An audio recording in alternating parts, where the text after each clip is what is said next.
Good evening. I trust you had a fruitful day. I do not say happy, though I'm sure it has been a happy day. Namo tassa bhagavato arahato samma sambuddhassa. Namo tassa bhagavato arahato samma sambuddhassa. Namo tassa bhagavato arahato samma sambuddhassa. Homage to the Buddha, the blessed, noble, and fully self-awakened one. So yesterday, the discourse we were tackling was the fear that people had that the order would go into some huge arguments and disruption once the Buddha died. In the same way that the Jains had done, if they had done. Remember, this is Buddhist propaganda. The lights keep going off and on for some spooky reason. So sometimes I'll be in the dark and sometimes I'll be in the light. I'll be enlightened. So now we're at Kosambi in Gosita's Park. Now at that time, the bhikkhus, the bhikkhus, the monks, were quarreling and brawling and were in deep disputes, stabbing each other with verbal daggers. They could neither convince each other nor be convinced by others, nor could neither persuade each other nor be persuaded by the other. And it got so bad that they went and, of course, somebody snitched on them to the Buddha, you see, to the Blessed One. So, of course, he called them. He went to see them, actually. And he said, is it true that you've been quarreling and brawling and all that sort of stuff? They said, yes, Venerable Sir. He says, what do you think, you see? And then he goes into this discourse. Now, this brawling was all about the Vinaya. So you might think to yourself, well, this big argument, which has really created this huge anger within the monastery, people shouting at each other and going into all sorts of disgraceful actions, you might think this is very important. But actually, it was because the teacher of the Dharma, so there was a teacher of the Dharma and a teacher of the Vinaya, of the discipline, of the rules and regulations. The Dharma teacher had not emptied the water pot in the toilet. He should have emptied it, it seems. Now, when the Vinaya Dara, the person who understands the Vinaya, saw this, he said, no, that's an offense. See, that's an offense, unless you didn't mean it. So the Dharma teacher said, well, I didn't mean it. And he probably didn't even know. But anyway, it was an offense. Anyway, later on, the Vinaya teacher was talking to his students, telling them about this occasion. And they eventually came to the conclusion that even though it was unintentional, it was still an offense. So then the Dharma teachers, pupils and all that, got really upset about that. And before you know it, quarreling and all sorts of bad things, stabbing each other with verbal darts. Now, you might think to yourself, well, that's ridiculous. How could anybody get angry and all that? But to consider the arguments that perhaps you've not been in, but I remember other people, and occasionally I myself have fallen into arguments as to whether you leave the toilet seat up or down. Yeah, whether you put the milk in before you pour the tea or after you pour the tea. Whether a cup of tea is finished when you finish the tea and you just leave the pots hanging around, or when you wash the pots and put them away. So, and there was one I remember from childhood. My father was in the Royal Air Force during the war. And of course, and probably his family did it this way, but in the military, of course, you have to do things in a certain way. Now, when it came to polishing shoes and boots, you put the polish on with the cloth and you shine it up with the brush. Well, my mother was not going to have anything of that. She wasn't going to mess around with cloths and brushes. She just put it on with a brush and brushed it up. And I remember as a child, this roaring argument in the kitchen about how to put the polish on shoes, and they were really at each other. Can you imagine that? So these, whether we like it or not, we've got these little covert rules And when a friend or somebody comes and visits us and starts doing things like putting dirty pots directly into the water that's in the bowl rather than put them on the side, argumentation. So little things can spark into these huge arguments. And of course, we don't know the history of these two monks. They might not like each other. They might have been in some sort of argument before. But by the time the Buddha gets there, it's a big deal. Now, he says to them, he tries to give them advice. They won't listen to him. So he goes off and lives in the forest. And while he lives in the forest, he's looked after by an elephant who brings him fruits. And when a monkey saw the elephant doing that, the monkey also went off and got him food. Now, of course, that sort of story is far-fetched for us. But if you see some of the videos that are on the YouTube, some of the things are quite remarkable. And there's one that comes to mind. Somebody told me that they had visited this a farm or something like that, a friend or whatever, and the horse was just in the barn. The door was open, but the horse was just standing in the barn. They parked the car and they opened the boot, and in the boot they put the cradle for the child, the little baby, and off they went to have a chat in the house. When they came back, because they could hear the baby crying a bit, when they came back, the horse had come out and was rocking the cradle with its nose. Fancy that. So, you can also find, I've got it on one of the web pages, Extraordinary Things. I can't remember the name of the web page, but there's a woman who can directly communicate with animals. So anyway, that's to the side. The point is that when the lay people found out that the Buddha had not been listened to, that the monks weren't ready to come to an agreement, they stopped feeding the monks. They stopped serving the monks, you see. Now, that's the power of the lay people, because the monastic orders, monks and nuns, are entirely dependent upon the gifts that lay people give them. The food, the clothing, the medicine, the housing, etc. So if lay people decide that these monastics are not behaving well and they don't support them, then basically they've either got to go and find another monastery or leave the order. So of course that brought them to the senses. And they bring the Buddha, they ask the Buddha to come back, the Blessed One, and then he talks to them. And this is what he says. Did you, on that occasion, when you were arguing and all that, did you maintain acts of loving kindness of body, speech, and mind in public and private towards your companions in the holy life? No, Venerable Sir. And then he says there are 6 memorable qualities that create love and respect and conduce to helpfulness, to non-dispute, to concord, and to unity.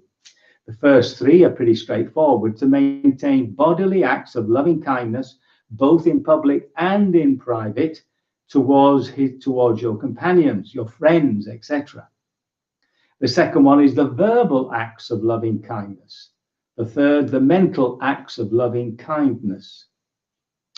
Now, the fourth is sharing with them any gain of a kind that accords with the Dharma and has been obtained in a way that accords with the Dharma, including even the contents of your bowls.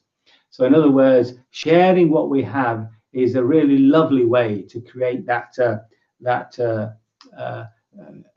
relationship where it's difficult to get into big arguments. And then, of course, to live a virtuous life.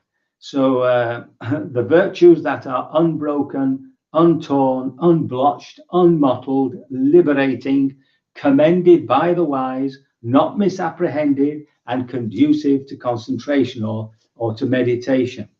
So that people are affected, should we say, they honor and respect people who are virtuous, you know, and who come across virtuous. Just think of politicians, for instance. And then there's the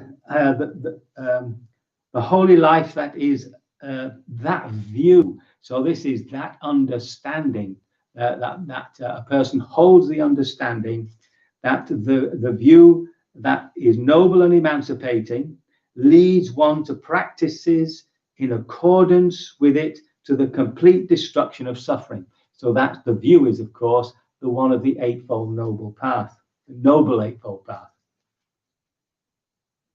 All these things are conducive to helpfulness, non-dispute, concord, and to unity.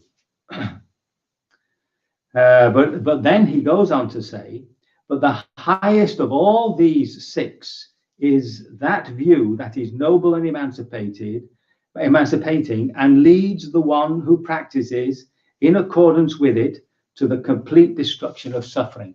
So, I mean, in a sense, the Eightfold Noble Path includes everything he's just said. And how does one practice with that? Okay, how does one get to this point?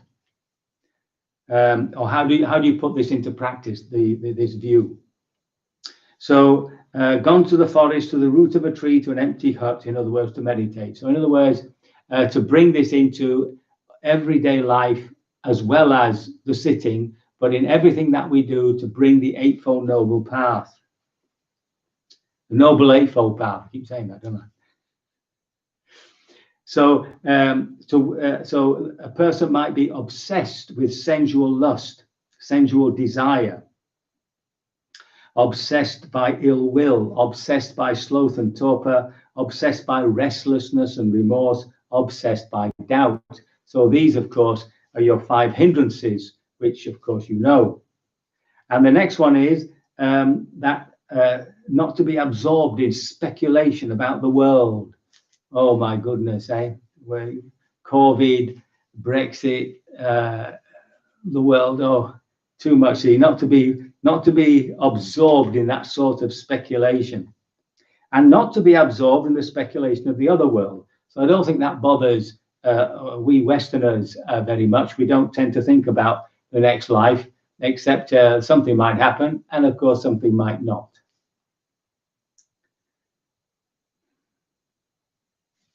So those are the things that he's obsessed with. The 5 hindrances, which are, of course, sensual desire, ill will, sloth and torpor, restlessness and remorse, doubt, that skeptical doubt, the doubt that stops you doing something, speculation about the world, worries about the world, all that sort of stuff, and about future lives. Now, when he comes to understand that no obsession is unabandoned in myself, no obsession unabandoned in myself that might so obsess my mind that I cannot know and see things as they actually are. So now the heart's been purified to a point that he can really begin to see things as they really are. My mind is well disposed for awakening to the 4 noble truths. When I pursue, develop, and cultivate this view, I personally obtain serenity. I obtain quenching. That means the lessening of these desires. And then he also understands that there is no recluse or Brahmin outside the Buddha's dispensation which is possessed of a view such as I possess. So that's the confidence in the Buddha's teachings. And then there's that ability. Do I possess the character of a person who possesses right view? That there's that ability to know when you've done something wrong, to accept it, confesses, reveals, and discloses it here to the teacher or to wise companions. But basically, the ability to know you've done something wrong and to put it right, to apologize, etc. Just as a young, tender infant lying prone at once draws back when he puts his foot or hand on a live coal. So in other words, any time we approach anything which is unwholesome, unhelpful, unbeneficial to ourselves, to others, we just sort of bounce off it. So that's the sensitivity of a virtuous person. Although Although he may be active in various matters for his companions in the holy life, yet he has a keen regard for training in the higher virtue, training in the higher mind, training in the higher wisdom, just as a cow with a new calf, while she gazes, watches her calf. So basically, even though we're busy in our daily lives, there's always that inclination to keep an eye on our awareness, on our mindfulness, and of course, our practice. So these are the 5 things that are conducive, which is to know that these obsessions have been abandoned, or, you know, we're close to it. To pursue, develop, cultivate. I personally obtain serenity, personally obtain quenching. That's number 2. So in other words, feeling calmer about my life, being able to understand myself and how the world works, etc. Spiritually speaking, I mean, that have this confidence in the Buddha's teachings. That as soon as I do something wrong, I'll put it right. I apologize and put it right. That I'm constantly moving, I'm constantly inclining, as the Buddha would say, inclining to Nibbana, which means looking at my life, constantly being aware, mindful. And it's not that you're being self-critical. You're not supposed to be hunting yourself down and pointing at yourself and criticizing yourself. It's just the relaxation into present moment mindfulness, that's all. And every time it wanders, just keep bringing it back very patiently. And then, do I possess the strength of one? So he said, yes, the strength comes when on hearing the Dharma, he heeds it, gives it attention, engages with it with all his mind, hears the Dharma with eager eyes.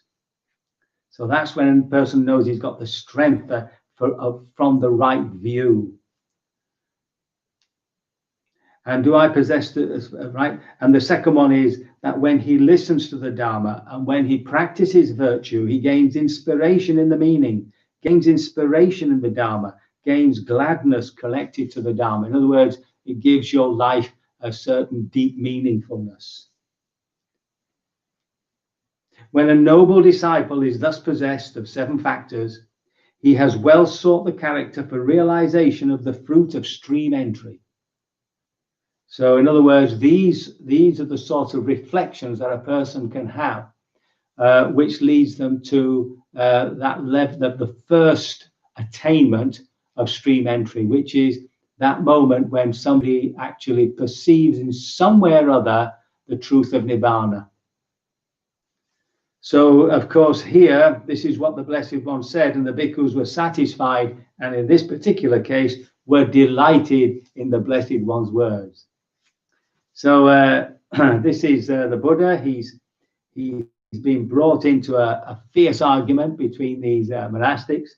He's tried to do his best. They won't listen to him. Can you imagine that? They won't listen to him. So he goes away. The lay people are shocked by this. They stop supporting the monks. The monks come to their senses. They bring the Buddha back, and he gives them this teaching. And hopefully that puts an end to all these silly arguments. So, you know, a lot of this stuff pertains to ordinary daily life in society. So I can only hope that it has been inspirational, and that you're very persistent in your bringing yourself back into this present moment, and that by doing so, you will be liberated from all suffering sooner rather than later. So we can do a bit of practice.